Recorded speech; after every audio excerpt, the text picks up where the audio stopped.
Ya, halo pemirsa, apa kabar Anda hari ini? Langsung dari Studio ID Channel Jakarta, saya Prasetyo Wibowo kembali hadir dalam Market Review, program yang mengupas isu-isu penggerak ekonomi Indonesia. Live streaming kami bisa Anda saksikan di idxchannel.com dan langsung saja kita mulai Market Review selengkapnya.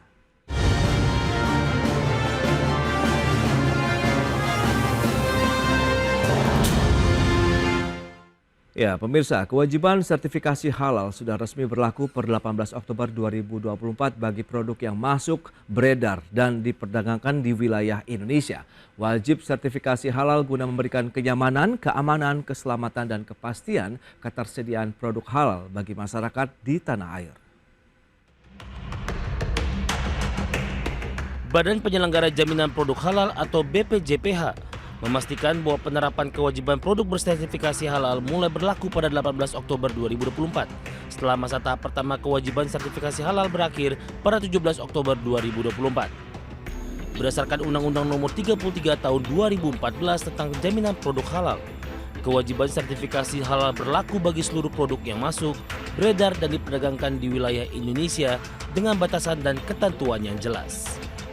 Pemberlakuan kewajiban bersertifikat halal tersebut juga berdasar pada Peraturan Pemerintah Nomor 42 Tahun 2024 tentang penyelenggaraan bidang jaminan produk halal yang menggantikan PP Nomor 39 Tahun 2021 tentang penyelenggaraan bidang jaminan produk halal yang mengatur penahapan pertama kewajiban sertifikat halal selama 5 tahun dimulai sejak 17 Oktober 2019 hingga 17 Oktober 2024. Dan setelah tahap pertama berakhir, maka kewajiban sertifikasi halal mulai berlaku per 18 Oktober 2024. Bahkan BPJPH telah menyiapkan lebih dari 1.000 petugas pengawas guna melakukan pendataan terhadap pelaku usaha yang diduga tidak melakukan kewajiban sertifikasi halal. Namun demikian, petugas pengawas JPH tersebut juga akan memberikan himbauan kepada pelaku usaha untuk segera melaksanakan kewajiban sertifikasi halal atas produk-produk yang mereka hasilkan. Sementara itu, rapat terbatas pemerintah pada pertengahan bulan Mei 2024 lalu telah memutuskan untuk menunda pemberlakuan kewajiban sertifikat halal bagi usaha mikro, kecil, dan menengah atau UMKM. Penundaan kewajiban sertifikasi halal tersebut berlangsung hingga tahun 2026. Adapun kewajiban sertifikat halal tetap berlaku bagi pelaku usaha berskala besar per 18 Oktober 2024. Jakarta, Tim Liputan IDX Channel. Ya, pemirsa, untuk membahas tema menarik kita kali ini, efektivitas pemberlakuan produk wajib sertifikasi halal, kita sudah tersambung melalui Zoom bersama dengan Bapak Irfan Soukibaik. Beliau adalah Dekan Fakultas Ekonomi dan Manajemen IPB University. Halo, apa kabar Pak Irfan? Baik, Alhamdulillah. Apa kabar Mas Pras? Kabar baik juga, terima kasih atas waktu yang disempatkan. Ya. Baik, dan sudah bergabung juga Ibu Hermawati Setiorini, Ketua Umum Aku Mandiri. Halo, apa kabar Bu Herma? Baik, Mas Pras, sehat selalu. Baik, terima kasih juga atas waktu yang disempatkan. Dan langsung saja kita akan review ini. Kita ke Pak Irfan terlebih dahulu, di mana tadi Badan Penyelenggara Jaminan Produk Halal sudah menyatakan bahwa kewajiban dari sertifikasi halal sudah berlaku 18 Oktober 2024. Bagaimana nih review Anda begitu, Pak Irfan, silakan. Ya, jadi saya melihat memang industri halal ini sesuatu yang sangat prospektif ya, dan terus tumbuh dan berkembang baik di tingkat nasional maupun juga secara internasional. Dan bahkan kalau kita lihat sektor-sektor unggulan di halal value chain, ya kalau kita melihat data yang ada itu kontribusi terhadap perekonomian nasionalnya sudah mencapai angka 23%. Jadi saya kira ini satu hal yang perlu untuk kita apresiasi begitu ya, sehingga ini bisa terus berkembang. Dan tentu kalau melihat peluang di tingkat global itu lebih luar biasa lagi, karena pertumbuhan industri halal itu rata-rata 10-15% setiap tahunnya gitu ya. Nah, sehingga ini menjadi satu peluang yang sangat luar biasa. Tinggal bagaimana sekarang kita membangun ekosistem halal yang lebih baik ke depan, dan sertifikasi ini adalah bagian dari ekosistem halal yang kita bangun. Nah, tentu ketika bicara dalam konteks ekosistem, maka satu hal yang perlu kita lakukan adalah kita perlu juga melakukan sosialisasi, ya, memahamkan pentingnya sertifikasi ini terutama kepada para pelaku industri halal, sehingga nanti yang muncul adalah bahwa ini bukan menjadi beban, tapi menjadi satu hal yang akan meningkatkan daya saing dan keunggulan kompetitif dari produk para pelaku usaha di Indonesia begitu. Baik, nah dari sisi pelaku UMKM ini, Bu Herma, lantas bagaimana dengan kewajiban sertifikat halal terkait dengan produk-produk begitu? Apakah juga menyasar dari sektor UMKM-nya kah atau bagaimana? Dan lantas bagaimana tadi yang sudah disampaikan oleh Pak Irfan, sosialisasi, edukasi juga dan literasi yang sudah diberikan selama ini begitu? Karena kan ada tahapan pertama yang berakhir per 17 Oktober lalu.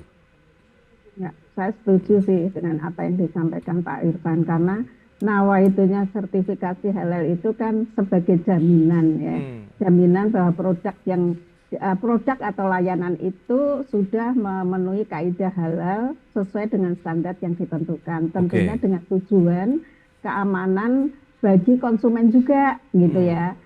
Jadi sebenarnya niatnya baik, hanya saja kadang-kadang memang bukan kadang-kadang lagi sih karena kadang-kadangnya seperti gitu. Sosialisasinya kurang dan seharusnya menurut saya yang diwajibkan itu yang atas dulu nih.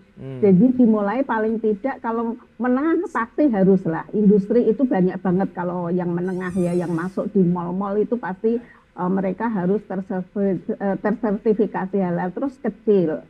Nah, baru itu yang mikro, karena mikro itu kan bergeser dari Undang-Undang Nomor 20 tahun 2008 yang omsetnya maksimal 300 juta dengan PP 7 tahun 2021 omsetnya menjadi 2 miliar. Nah, saya berharap kalau yang khusus mikro itu yang 300 juta ke atas. Ya, tapi nawaitunya juga jangan gertak gitu loh. Karena kan tujuan kita bukan itu untuk membuat sertifikasi halal itu. Karena saya setuju dengan Pak Ridwan untuk produk halal itu di internasional juga itu pasti membuat peluang konsumen akan aman gitu. Karena saya kalau di Singapura itu banyak orang-orang yang memang mereka akan masuk di produk-produk atau restoran atau mungkin warung yang mereka ada label sertifikasi halalnya. Dan yang paling penting adalah produknya juga, misalnya kayak daging, ayam, pemotongan itulah yang sebenarnya menjadi urgent gitu. Jadi nanti di jasa pemotongan itulah yang harus bisa dipastikan oleh pemerintah supaya muslim ini bisa memilah gitu loh, memilah produk mana yang akan dibeli untuk diolah di rumahnya juga. Itu menurut saya, Mas. Ya itu dia terkait dengan beberapa kategori dari ataupun segmentasi lah ya jenis usaha yang bisa masuk kategori dalam wajib halal tadi begitu, meskipun sudah ada ketentuan dari Undang-Undang Nomor 3 Tahun 2024 tentang jaminan produk halal. Maksud kami tahun 2014 tentang jaminan produk halal yang menyebutkan kategori produk adalah tadi ada barang dan jasa yang terkait dengan makanan minuman, ada juga obat, kosmetik, produk kimiawi, biologi, kemudian ada rekayasa genetik serta barang gunaan nih yang dipakai, digunakan atau dimanfaatkan oleh masyarakat. Nah, tapi sejauh ini kalau memang kita bicara mengenai sosialisasi, pembinaan, pendampingan begitu Bu Herma, sepertinya apakah sudah sesuai dengan harapan atau tidak? Enggak jauh dari harapan sih menurut saya, karena banyak pelaku UMKM yang mereka masih bingung meskipun ada sertifikasi gratis ya dari sertifikasi halal, tapi kotanya kan terbatas dan kebanyakan justru yang mendapat penyerapan tuh UKM-UKM yang sebenarnya dia mampu untuk mendapatkan sendiri gitu loh. Nah itu yang mungkin pemerintah harus lebih ekstra bekerja keras untuk memberikan sosialisasi. Nah, apabila di lapangan ditemukan ada UMKM yang mereka produknya belum halal, justru jangan ditakutin, tapi diajak, didampingin untuk melakukan itu. Karena saya yakin universitas tuh banyak tuh inkubasi bisnisnya, dia mengajak tuh UMKM untuk melakukan membantu untuk sertifikasi halalnya. Oke, Jadi oke. pemerintah kurang ini aja sih, kurang apa ya, bekerja keras untuk melakukan ini. Itu Baik, sih. berarti memang masih ada bottleneck terkait dengan bagaimana proses sosialisasi kemudian edukasi di masyarakat. Tapi berhubung ini sudah ada payung hukum yang kuat begitu bahwa penerapan dari kewajiban sertifikasi halal ini sudah berlaku, lantas sejauh mana nanti bisa memberikan ataupun menggerakkan lagi aktivitas ekonomi nasional? Pak Irfan, kita akan bahas nanti di segmen berikutnya ya. Bu Erma, kita akan jeda dulu sebentar dan pemirsa pastikan Anda masih bersama kami.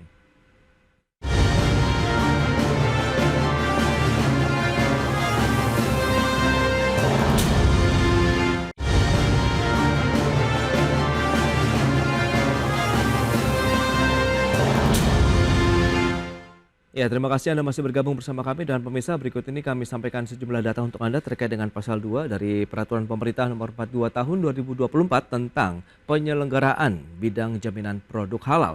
Ya, seperti yang bisa Anda saksikan di layar televisi Anda, produk yang masuk, beredar dan diperdagangkan di wilayah Indonesia wajib bersertifikasi halal. Produk yang berasal dari bahan yang diharamkan dikecualikan dari kewajiban bersertifikat halal. Sementara produk sebagaimana dimaksud pada ayat 2 wajib diberikan keterangan tidak halal. Berikutnya, pasal 49 PP nomor 42 tahun 2024, di mana pelaku usaha berhak untuk mendapatkan yang pertama ada informasi, edukasi, dan sosialisasi mengenai sistem JPH atau jaminan produk halal, kemudian pembinaan dalam memproduksi produk halal, ketiga pelayanan untuk mendapatkan sertifikat halal secara cepat, efisien, biaya terjangkau, dan tidak diskriminatif. Berikutnya, pasal 41 Undang-Undang Nomor 33 Tahun 2014 ini terkait dengan jaminan produk halal. Pelaku usaha yang mencantumkan label tidak sesuai dengan ketentuan ini ada sanksi administrasi ya. Ada teguran lisan, peringatan tertulis atau pencabutan sertifikat halalnya. Kemudian ketentuan mengenai tata cara pengenaan sanksi administrasi diatur dalam peraturan menteri. Berikutnya kita lihat dari pasal 44 masih dari Undang-Undang Nomor 33 Tahun 2014 di mana biaya sertifikasi halal dibebankan kepada pelaku usaha yang mengajukan permohonan sertifikat halal. Dalam hal pelaku usaha merupakan usaha mikro kecil, biaya sertifikasi halal dapat difasilitasi oleh pihak lain. Kemudian ketentuan lain mengenai biaya sertifikasi halal diatur dalam peraturan pemerintah.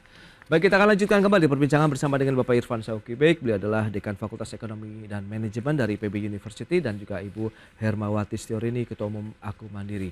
Pak Irfan, kalau kita lihat dengan beberapa payung hukum tadi kalau kita lihat yang sudah disampaikan ya, ada Undang-Undang Nomor 33 2014, PP Nomor 42 Tahun 2024. Termasuk di dalamnya adalah informasi, edukasi, sosialisasi mengenai SPJPH, pembinaan dalam produk halal. Nah, bagaimana Anda melihat di masa rentang pertama begitu ya? Kan kita ada tahapan pertama begitu sampai dengan 17 lalu begitu. Nah, ini tapi ternyata yang dirasakan oleh teman-teman UMKM pun masih ada bolong-bolongnya begitu Pak Irfan. Ya, betul. Ya, jadi memang yang paling kunci, yang paling mendasar itu adalah sosialisasi dan edukasi. Dan sosialisasi edukasi ini paling tidak itu ada beberapa hal. Pertama, harus ada edukasi tentang konsep halal itu sendiri. Bahwa misalnya makanan halal itu bukan cuma tidak ada babi, tidak ada alkohol gitu ya. Bahwa ternyata produk turunannya itu sangat banyak, beragam ya. Kalau pakai MSG harus pastikan halal. Bahkan air saja ya, air mineral kan ada proses yang karbon ya, yang itu kan ada tulangnya. Nah, itu kan harus dipastikan juga halal, sehingga edukasi konsep halal itu menjadi penting ya, dan terutama titik-titik kemungkinan masuknya unsur-unsur yang diharamkan. Itu harus jelas edukasinya. Kemudian yang kedua adalah proses sertifikasi halal maupun juga self-declare. Kan sekarang ada self-declare tentang halal, ada proses sertifikasi. Nah, ini harus dijelaskan juga kepada masyarakat ya, terutama para pelaku usaha, sehingga mereka kalaupun misalnya belum punya kemampuan untuk melakukan proses sertifikasi karena size usahanya masih kecil, minimal kalau dia paham konsep dasar halal, ya, dia kan bisa cek ya barang-barang, bahan-bahannya. Kalau dia makanan, misalnya industri makanan, dia bisa cek ini benar nggak, halal nggak, gitu kan, sausnya halal nggak, begitu. Nah, jadi bumbu-bumbunya, ingredientnya halal atau tidak. Nah, sehingga dengan proses ini diharapkan minimal nanti dia ketika melakukan self-declare, Nah, itu betul-betul memang proven secara kehalalan. Jadi itu yang menurut saya perlu. Nah, yang ketiga juga adalah ketika bicara proses sertifikasi, bagaimana mekanismenya, A to Z-nya. Kan banyak juga pelaku usaha yang belum paham. Oh, dia harus diperiksa oleh lembaga pemeriksa halal. Dia nggak tahu LPH-nya apa. Kan sekarang bukan hanya LPPOM MUI. Bisa ada banyak. Nah, itu bagaimana? Nah, informasi-informasi ini yang perlu dijelaskan. Ya, termasuk juga informasi secara online yang dimiliki pemerintah. Jadi pendeknya menurut saya yang paling krusial sekarang adalah harus digencarkan sosialisasi, edukasi, dan juga harus secara aktif melibatkan semua stakeholders. Nah, di antara stakeholders yang paling mungkin bisa dilibatkan antara lain pihak kampus, universitas, ya hampir tiap kota kan ada sekarang, negeri dan swasta. Mereka punya KKN tematik, mereka punya Merdeka Belajar, Kampus Merdeka, ya yang itu sebenarnya harus juga bisa dimanfaatkan dengan baik. Nah, ditambah sekarang dengan disahkannya Undang-Undang Rencana Pembangunan Jangka Panjang Nasional 2025-2045, maka sekarang setiap Pemda mau tidak mau wajib dia mandatori ya untuk terlibat dalam pembangunan industri halal ini, sehingga kita harapkan harusnya di periode sekarang itu lebih masif begitu sosialisasi, termasuk penganggaran secara khusus ya untuk sertifikasi terutama bagi usaha mikro, dan juga kita bisa identifikasi sektor-sektor yang juga punya potensi untuk ikut dilibatkan, misalnya zakat dan wakaf. Nah, yang terakhir juga adalah kaitan dengan ekosistem. Jadi artinya gini, si pelaku usaha juga harus tahu apa manfaat kalau dia ikut sertifikasi halal. Gitu. Nah, manfaat ini harus dijelaskan, ya manfaat ekonominya, dan kalau bisa ada stimulus gitu. Stimulusnya misalnya bagi pelaku usaha yang sudah tersertifikasi halal, kalau yang 1% misalnya begitu, itu kan contoh stimulus ya, minimal itu direct yang sifatnya langsung gitu untuk kepada para pelaku usaha itu untuk termotivasi melakukan proses sertifikasi. Begitu, Mas Pras. Pak Irfan, nah ini menarik. Bu Herma, lantas dengan beragam tadi informasi ataupun tanggapan yang sudah disampaikan oleh Pak Irfan, lantas bagaimana dengan upaya dari teman-teman mungkin Aku Mandiri juga begitu untuk bisa mendampingi nih anggotanya. Sementara kan kita tahu ini meskipun UMKM ini juga kan ada keputusan juga bahwa ada penundaan kewajiban sertifikat halal bagi usaha mikro kecil begitu, ini dari 17 Oktober sampai dengan 2026. Nah, ini bagaimana Bu realisasinya, Bu? Apakah benar-benar kita sambil jalan bisa menerapkan itu atau sebenarnya sudah diterapkan untuk sertifikasi wajib halal? Ya, menarik apa yang disampaikan Pak Irfan tadi. Memang sebenarnya sertifikasi itu kan sertifikasi halal itu kan sesuai dengan tujuannya ya. Tapi kalau ditanya masalah penundaan gitu, saya berharap sih justru untuk bukannya ditunda gitu. Jadi bisa selaras dengan edukasi, sosialisasi edukasi. Kan katanya pemerintah punya data nih, mana-mana yang belum punya sertifikasi halal. Nah, itulah yang sebenarnya dia fokus untuk di edukasi gitu loh, termasuk literasi. Karena sebenarnya sertifikasi halal ini kan memberi nilai tambah kepada produknya gitu. Nah, ini yang kadang UMKM tuh nggak ngerti gitu. Apa sih kok kayaknya itu pemerintah malah aja gitu kan. Selalu gitu, ini tujuannya kan cari cuan aja gitu. Nah, itu yang UMKM kadang memang tidak paham untuk itu. Nah, tugasnya pemerintah untuk bisa mengedukasi itu, mensosialisasikan, karena kadang mereka juga tidak tahu saya prosesnya harus apa saja yang harus saya siapkan, dokumennya apa saja, terus kan harus tempatnya yang gimana gitu kan. Nah, itu yang harus pemerintah bisa memberikan masukan yang benar kepada UMKM itu, karena tujuannya sertifikasi halal tidak melulu yang apa disampaikan Pak Irfan bahwa itu mengandung babi dan tidak gitu, tapi proses dari pembuatan produk itu juga aman gitu loh, aman bagi yang mengkonsumsi. Itu sih Mas. Bu Herma, dari sisi biaya bagaimana? Kan tadi juga sudah disebutkan bahwa biayanya harus terjangkau, kemudian juga ini tidak membebani begitu. Ya, memang kan kalau dari pemerintah ada yang gratis ya, tapi kotanya terbatas. Kalau untuk mikro sih sebenarnya murah, 300 untuk biaya yang administrasinya ya, tapi kalau ada plus-plusnya, itu memang lumayan karena salah satu contoh misalnya ada 11 produk dia harus membayar 7,5 juta misalnya.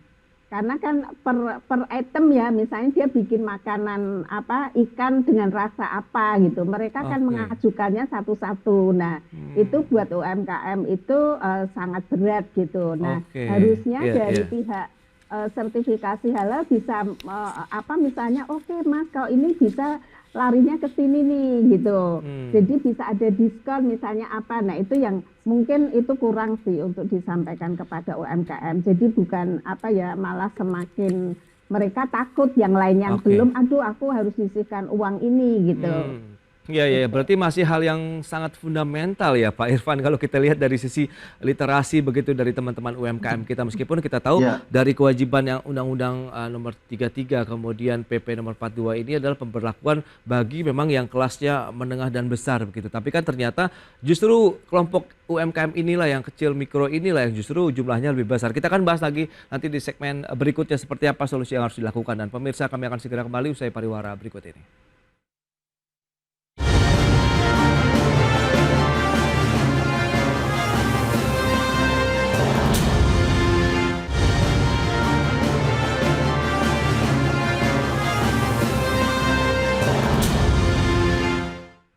Ya, terima kasih Anda masih bergabung bersama kami dan kita akan lanjutkan kembali perbincangan menarik ini bersama dengan dua narasumber kita, Pak Irfan Sokubek dan juga Ibu Hermawati Stiorini. Baik, nah Bu Herma, Anda melihat bagaimana kalau memang tadi ternyata masih ada beberapa hal begitu yang sangat fundamental yang terjadi begitu yang masih dialami oleh teman-teman pelaku UMKM. Kira-kira solusinya apa yang harus mungkin diharapkan lah dari teman-teman UMKM sendiri khusus yang mikro? Ya sebenarnya negara bisa melibatkan seperti universitas, terus organisasi, karena mereka kalau universitas karena secara pendidikannya atau mungkin masuknya itu memang ranahnya itu bisa tepat ya. Tapi kalau organisasi yang dia menjadi wadahnya para pelaku UMKM. Anggota Aku Mandiri sendiri kan nggak semuanya UMKM masuk di Aku Mandiri kan. Jadi tapi kalau yang menjadi anggota kita itu dengan pengurus di daerah pasti akan didampingi. Tapi kan juga terbatas dengan misalnya kita kerjasama dengan dinas UMKM di Sulawesi gitu pengurusnya. Kotanya kan tertentu gitu loh. Jadi kotanya terbatas, jadi nggak mungkin bisa seluruh UMKM itu bisa terpenuhi. Itu pun menjadi anggota kita pun nggak semuanya bisa mendapatkan sertifikasi halal karena yaitu biaya yang muncul itu tidak hanya 350.000 gitu loh, tapi tetap jutaan gitu. Itu yang membuat kendala juga gitu sih. Jadi ya itulah yang terjadi di lapangan. Nah, Pak Irfan, kira-kira kalau bicara mengenai kondisi yang dialami teman-teman UMKM sendiri, nah ini perlu langkah cepat seperti apa? Mengingat kan memang mundur 2026, tapi kan seiring dengan berjalannya waktu dari beberapa tahun sebelumnya pun literasinya, pemahaman dan juga bagaimana sosialisasinya pun nampaknya juga tidak terlalu signifikan begitu nih Pak Irfan. Ya. Jadi gini, selain tadi ya menggencarkan sosialisasi, edukasi dan literasi, juga saya berharap pemerintah memperbaiki tata kelola. Tata kelola, pengelolaan atau pengembangan industri halal. Tadi yang disampaikan oleh Ibu Hermawati tadi, kalau memang 350.000, ya pastikan memang biaya yang keluar 350.000, jangan sampai kemudian ada extra cost. Kan ini kan berarti tata kelolanya kurang bagus. Nah, jadi karena itu saya berharap ini juga diperbaiki tata kelola sehingga transparansi dan akuntabilitas proses sertifikasi halal bisa terjaga. Karena transparansi dan akuntabilitas ini kan kaitannya dengan public trust ya, dengan kepercayaan publik. Nah itu yang menurut saya harus dilakukan. Nah kemudian yang berikutnya ini harus sudah didorong ekosistem yang terintegrasi. Misalnya contoh, pemerintah harus juga memikirkan pengembangan kawasan-kawasan halal. Ya, kawasan-kawasan halal ini bukan hanya bicara makanannya, tapi juga dengan wisatanya misalnya begitu ya, dengan industrinya ya, dengan zakat dan wakafnya gitu, sehingga nanti itu akan betul-betul memberi satu peluang dan juga bisa memberikan satu semacam bukti kepada para pelaku usaha bahwa ternyata ketika kita memproses sertifikasi halal, ya memastikan produk kita halal, ternyata memang secara bisnis ini ada demand yang sangat tinggi. Nah, demand yang sangat tinggi ini harus dikelola gitu ya, antara lain melalui pengembangan kawasan-kawasan halal yang terintegrasi. Ya, misalnya contoh ketika bicara pariwisata ramah Muslim lah, kan kita punya potensi besar. Nah, di antara ciri pariwisata ramah Muslim itu misalnya mereka pengen ada makanan halal. Ya, mereka ingin ada kepastian keamanan pangan yang halal. Para wisatawan maksud saya gitu ya. Nah, sehingga itu yang kemudian bisa mendorong penguatan pengembangan industri pariwisata ramah Muslim, pariwisata halal, tapi di saat yang sama juga mendorong pengembangan industri yang lain. Ya, kalau bicara merchandise, fashion yang halal oriented itu juga akan terstimulasi. Itu yang dilakukan oleh Malaysia. Makanya turis yang menginginkan Muslim friendly tourism yang itu kemudian mendorong menstimulasi industri halal lainnya berkembang, itu kan sampai sekitar 7-8 juta wisatawan gitu kan. Itu kan sangat luar biasa. Sementara di kita jumlahnya masih sangat minimalis, padahal potensi kita jauh lebih besar. Begitu, Mas Pras. Ya, Pak Irfan, tapi terakhir efektivitas dari pemberlakuan sertifikasi halal ini bagaimana Anda melihat ke depannya? Ya, ini sangat prospektif, tinggal dikelola dengan baik, dasar hukumnya sudah kuat. Tinggal tadi ya pastikan bahwa literasi edukasi berjalan, tata kelolanya baik, dan ekosistem halal itu bisa didorong. Dan yang berikutnya, kita harus sekarang sudah mulai berani penetrasi ke pasar internasional. Jadi usaha-usaha mikro ini harus dikumpulkan, ya dibuat tadi kawasan-kawasan halal. Nah, salah satunya adalah supaya orientasi ekspor. Jadi jangan hanya di dalam negeri saja, tapi juga kita harus sudah mulai masuk ke pasar internasional. Begitu. Oke, baik. Terakhir Bu Herma, harapan Anda terkait dengan penerapan dari wajib sertifikat halal begitu untuk produk-produk yang dihasilkan? Ya, saya berharap dengan sertifikasi halal itu kan juga sebenarnya ada unsur asas keadilan juga ya, karena sebagai orang Muslim pasti akan ingin mendapatkan produk-produk yang memang dianggap halal, dan itu pun sebenarnya non-Muslim juga mereka banyak sekali yang mencari produk tersertifikasi halal karena kan sebenarnya proses produksinya. Nah, mungkin ada keluhan dari beberapa teman UMKM karena dia merasa bahwa kompetitor barang import itu gampang masuk ke Indonesia, apalagi di mal-mal, tapi dia juga nggak punya sertifikasi halal. Nah, itu kadang ya kalau bangsa kita sendiri kenapa sih dipersulit gitu kan? Kenapa sih susah gitu? Padahal niatnya pemerintah tidak seperti itu. Nah, mestinya pemerintah bisa memberikan sosialisasi, edukasi, dan jalan keluar bagaimana pelaku UMKM di Indonesia yang produknya itu bisa tersertifikasi halal, sehingga konsumen Indonesia yang jutaan itu yang menjadi pasarnya dunia itu juga bisa dikuasai oleh UMKM itu sendiri. Yes, itu dia. Intinya adalah UMKM menjadi raja ataupun tuan rumah di negeri sendiri begitu ya, Bu Herma. Baik, sayang sekali waktu terbatas ini. Pak Irfan, terima kasih banyak atas informasi, analisis dan juga bagaimana update-nya begitu terkait dengan kondisi UMKM dan jadi penerapan sertifikasi wajib halal. Bu Herma, terima kasih juga, dan semoga nanti ada win-win solution pendampingan yang terus-menerus begitu yang diberikan oleh pemerintah. Selamat melanjutkan aktivitas Anda kembali. Salam sehat. Terima kasih. Terima kasih. Salam sehat. Assalamualaikum. Waalaikumsalam warahmatullahi. Baik pemirsa, jam beranjak dari tempat Anda karena sesaat lagi kami masih akan kembali dengan tema menarik lainnya terkait dengan tarif PPN 12% resmi berlaku 1 Januari 2025.